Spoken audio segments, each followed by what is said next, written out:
In today's demo, we're going to be talking about locker rentals and how you can use Focus to manage all of your lockers in your building, collecting the money that's due annually or monthly, key deposits, combinations, information, all of that pertinent stuff for your lockers.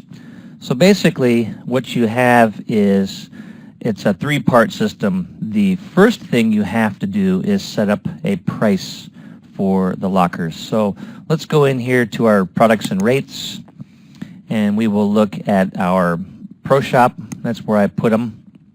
And I've already made one called Locker Rental. And if we look at Locker Rental, it's available every day of the week to be sold.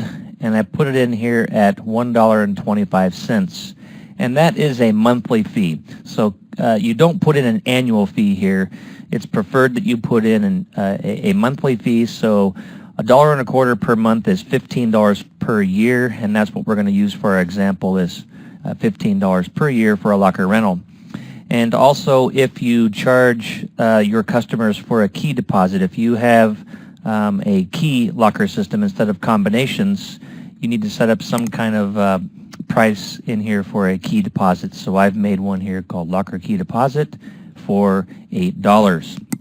And once you have your pricing set up, then you can go into your configuration manager and set up your lockers. So we'll click on Configuration Manager, and then we're going to, across the top here, find the Lockers tab, and we're going to set up the system. Now, what we have down here are what we call banks of lockers, and I've been in bowling centers that have two different sets of lockers. They have one down on the concourse, they have the north lockers, the south lockers. However you want to name them, you can do whatever you prefer. You can click on Add a Locker Bank here. I've already done it.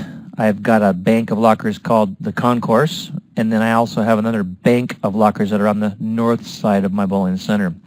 Okay? And what you can do here is you can determine how many lockers you have. The lockers on the concourse are 10 wide and they're 6 tall. So I've got 60 lockers, and the starting number of my very first locker on the concourse is number 1.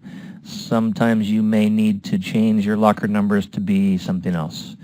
This north to south direction means that the lockers will start at the very top, being number 1 will be your very first locker, and then since they're 6 rows deep, it's going to, locker number 1 will be on top, locker 2, 3, 4, 5, and 6 will be on the bottom, and then number 7 will be on the top, 8, 9, 10, 11, and 12. So if your lockers run up and down north, south, you want to check these boxes here. Now, the rate for this bank of lockers, I have it set up here under Locker Rental. So I chosen this item out of our products and rates that we just set up a few seconds ago. Okay?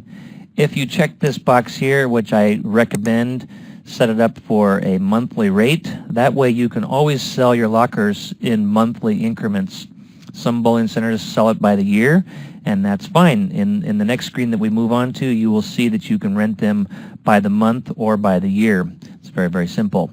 This item right here is an alert that will show up on your Focus screens telling you that there are 30 days before this locker is going to expire, and it's also used in the reports. And the size of the button, we left it here at 60, and that's just the actual size of the lockers so that you could squeeze more icons on the screen if you chose to do so.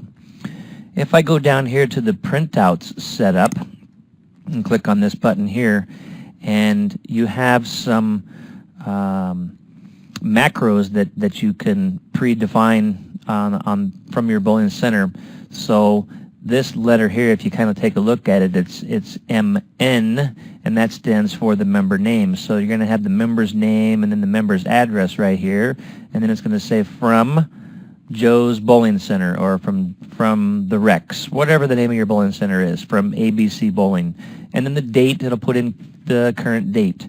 And it'll say Dear MN, meaning the member's name. So Dear Jim, this friendly this friendly reminder is to let you know that your bowling locker rental fees will be due on, and this is the date that they will be due. So it gives you an idea of how you can change the letter that will actually be mailed out to your customers. Okay? So once you have that set up, we can click on Save and Exit, and we have done all that is required for the setup of the system. So first, you have to set up a price. Second, you need to set up your locker's configuration, and we will save this, and now we will exit out of this screen. Okay. Now, if I go over here to my lockers button, I can actually assign lockers. But one more additional step that I forgot to mention here is that you have to put your members, anybody that wants to rent a locker must be in your membership database. So I've already done that for you. I've got a membership database over here, and I've made a whole bunch of, well, not a whole bunch, but just 4 different people are in the membership database. Even if they're not going to get a card or a fingerprint or get discounts, you still have to put these customers into the membership database, because that's where we store the information such as their address and phone numbers and all the information about the person who is going to rent that locker. So let's go and sell a locker. This is how it's done. We click on Lockers, and you will see here that I have my Concourse 1, which had lockers 1 through 60. And if I look at my other bank of lockers, it's a very small bank of lockers, and none of those are rented. This one has already expired. That's why it is red. But to sell an actual locker, let's click on locker number 15. The customer says, I'd like number 15. We've highlighted it. We click on Assign this locker. And the first thing you can do is you can go over here and click on this green button, and it will bring up a list of all the members. So let's click on Dave. And Dave Vasquez is the person that is going to rent this locker. Now, you can fill in some information down here. If you have keys for your locker and you needed to keep the actual key number, the serial number, so that you can order it in case they lose it, you've got it here on file. Since this is a keyed locker and it's not a combination locker, I'm going to charge the customer for my locker key deposit, and it's going to charge them $8 just for the key deposit. Now, if you didn't have keys, you could actually put in the combinations, and usually your locker combinations are 3 combinations for each locker. So it's up to you if you want to put and store your locker combinations on our screen here. Now, today we show that the locker has expired on the 20th, but that's today's date. If I want to add just 1 year, it now owes, the customer owes $23 along with tax, because in our products and rates we said that the lockers are plus tax. So it's up to you and your state whether or not you have to charge the tax. If I wanted to say that the customer only wanted to rent maybe just 3 months of locker, he only wants to rent it through December 20th, then it's only going to charge $1.25 per month, plus the key deposit of $8 is $12.08. That's what he would pay. So if we want to charge this customer now for, let's give him 1 year of locker rentals, it's $15 plus the $8 key deposit plus the tax is $24.31. We click on Save and Exit, and now the customer is going to pay, and we're going to say yes. And now we are on our normal payment screen, and the customer has given us $40, $15.69 in change. Clicked in the bottom drawer, and the customer says, yes, I would like a receipt. So those are the steps in renting a locker, and this screen here tells you a little bit about what's happening, that you've got an expired locker here. I can print locker notices.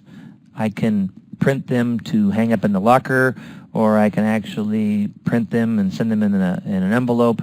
If I highlight this one here and then click on Print Selected Locker Reminder, the report that we set up earlier is going to show us what this locker notice is going to look like. So, reminder notice, locker number 52 on Bank Concourse, David Brewing. Here's his address, the Bowling Center, the date, blah, blah, blah. All your stuff is expiring. Okay? Click on Close. And that is how you rent lockers and print payments, print notices. You can change the dates down here for when lockers are going to expire. The other thing you can do too is, let's pretend that the locker hinges are broken, or the key is actually, someone has stuffed a pencil in there and the key is no longer working, or it's full of crayons, whatever the case may be. Locker number 15 is broken. If I select locker number 15 here, I can move him to another locker. So I click on Move, and now I'm going to put him on locker number 21, and now all we've simply done is moved locker number 15 over to locker number 21. And that's it.